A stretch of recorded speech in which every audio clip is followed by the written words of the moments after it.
It always starts with the sky, but the sky is not big enough, so let's expand it using generative fill. Boom, very good. Let's enhance the colors. Now let's bring some trees to the right, cut the background, some to the left, cut the background, adjust the colors in 3, 2, 1, go. Now we want a road, so let's put 1, 2, 3, 4, 5, 6, 7 images together to create this ground. Let's put some magic to blend the colors. Now I think our scene is ready for the car. And let's put the secret sauce. Looks good enough, but I think we forgot something. Oh, the shadows. Let's put the shadows right here.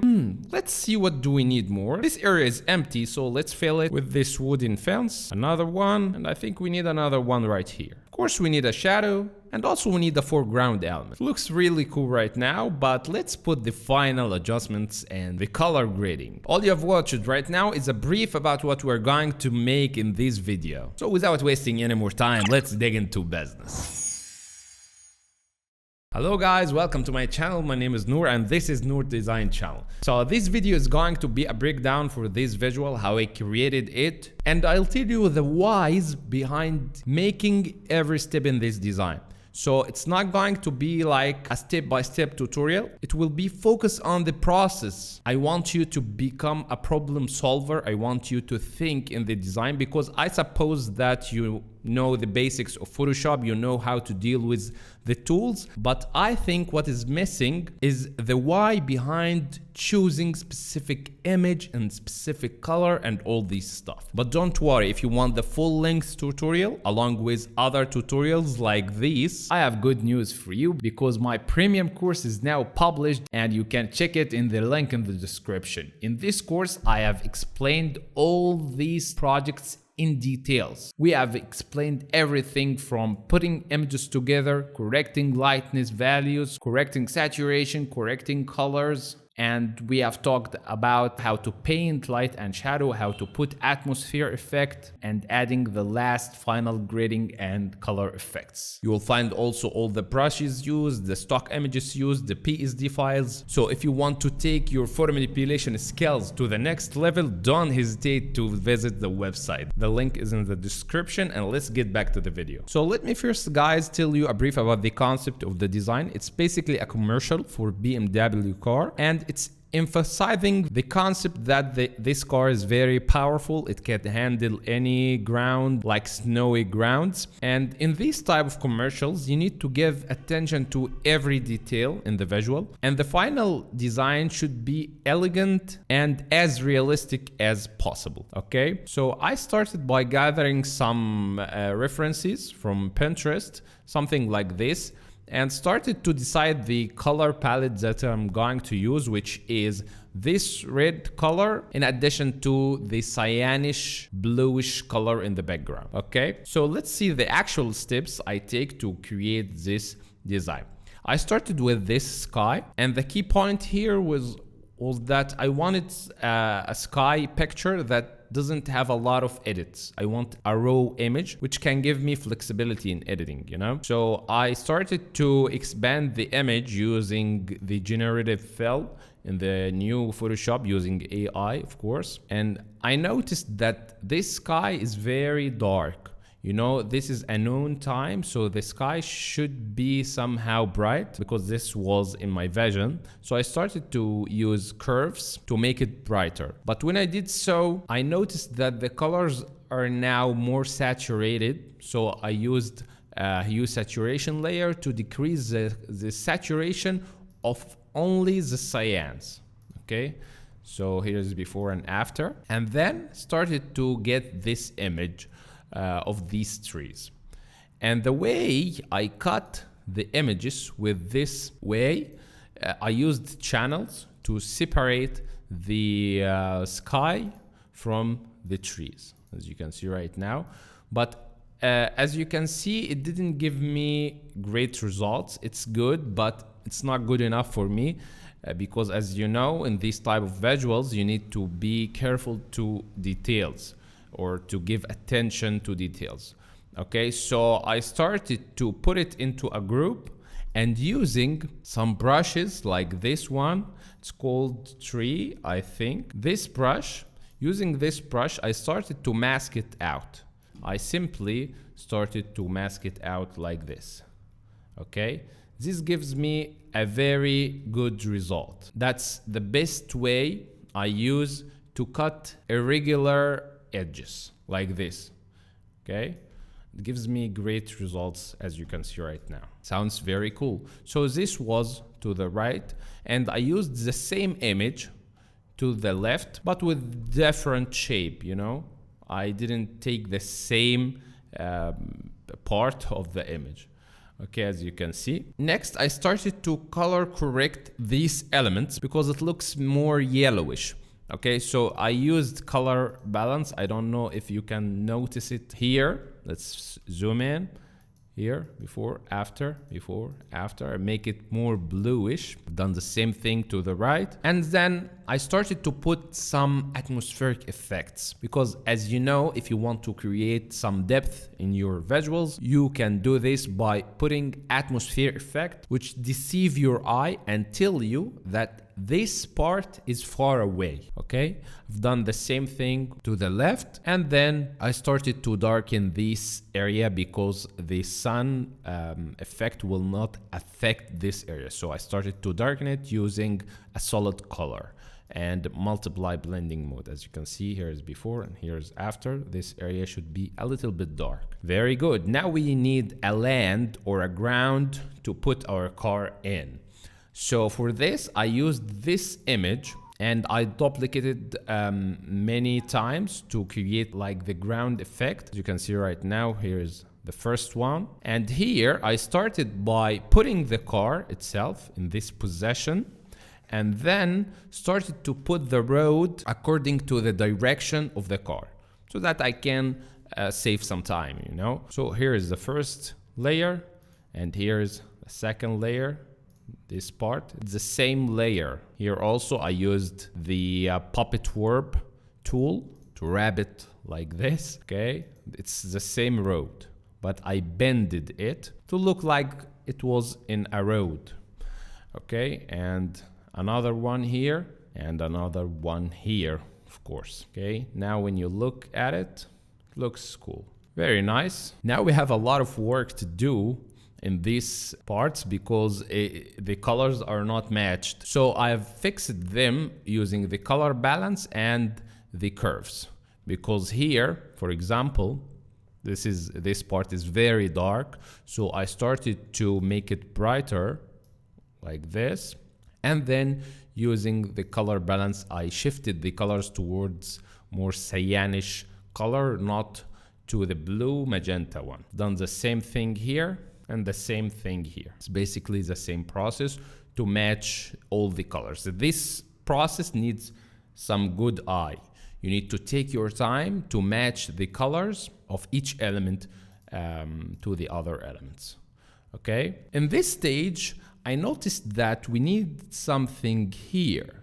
Something like a fence or maybe rocks or something that will guide our eyes to the road itself. That's why I chose this fence to guide our eyes to the road. Okay, this one, another one here, and the other one to the left. Now you can notice that the visual is balanced a little bit more. And of course we need some element here into the foreground because, as I'm always saying, if you want to create depth in your photo manipulations, you need to put some elements into different distance from the camera. So for example, you need to put some elements into the foreground, the near elements to the camera. You need to put some elements into the midground and others into the background. So here we needed some element, which was this grass, and I have selected them using another brush. Like you can see right now, this is the mask. This is a brush, it's called the grass brush. It's an ordinary grass brush. And I used it to select it in this area. And it's not a big deal because this area will be blurred, by the way. Okay, now these elements needs some work to be blended. So let's start with this fence. So obviously we needed a shadow right here. So I created it using a solid color layer with multiply blending mode. Simple as this. I duplicated this, the selection, and put it into the ground like this. And then we needed to correct the colors to shift it toward more bluish tones. So I used the hue saturation layer. And then of course we needed to put some snow effect into the fence. So for this I used this texture image. I put it right here, and then using the mask I painted the snow with a texture brush, okay, into this area. It looks really simple. And I've done the same thing here. So let's see here. As you can see, this snow effect and some snow effect right here. Very cool. I'm leaving the car effects to the end because it's the main focal point. But for now, let's focus on the foreground element, which is this grass. So it needed some color shifting because it is more greenish than the image itself. So I shifted the colors and make it a little bit brighter, and painted using the curves. I painted some very soft yellowish color, very soft lights like this. Here's before and here is after. Very nice. These areas seems like it is very close. So what I like to do to make it far away is to put some atmosphere effect using solid color like this, and with cloud brush you can create this effect. Here is the mask. Okay, this is a cloud brush. Using some solid color you can create this effect. Very nice. Now I think all the elements are matched. So let's focus on the car. For the car I started with putting some motion into these wheels by creating spin blur like this. Can you see this effect in the tires? Here is after, here is before. This I did this by duplicating this layer and going to filter, blur gallery, spin blur, and then created this effect. And using the mask, I've masked only the tires. So can you see this layer? Here is the layer that I am telling you about. Okay. Next, I noticed that the colors or the lightness at first, the lightness of the car is very dark. So I started to open up the shadows. These shadows were very dark. So I made it brighter, and I started to correct the colors itself, because the colors needed to be shifted towards more bluish tone. As you can see, here is before, here is before. It's more reddish, yellowish, but now it's more bluish because I wanted it to be blended with the whole scene. But now we are missing a big thing, which is the shadow. And in this type of atmosphere, we are in the noon time. The shadow should be sharp and very clear. It shouldn't be soft. That's why I created the shadow with this way here in the fence, and I created the shadows the same way here. So I started with this part, very sharp shadow, and then it's gradually softened into the edges, okay? I've put more than one layer of the shadow because, as you know, when creating shadows, you need to understand that there is something called contact shadow, which is the shadow that is resulting from the contact between two surfaces.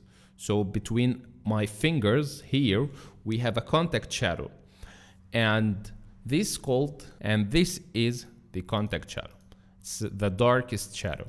And then you can create like the ambient shadow that is coming out of the light source itself. Very nice. Now let's focus on putting some effects into the car, because as you can see right now, this area is very dark here into the wheels. So I created a new layer, and with a basic brush, I just with the soft rounded brush, I just painted some color like this. I picked this color from here and just painted some color here, and then started to darken this part because it's not facing the light. The light is coming out of this area, and this part should be a little bit darker.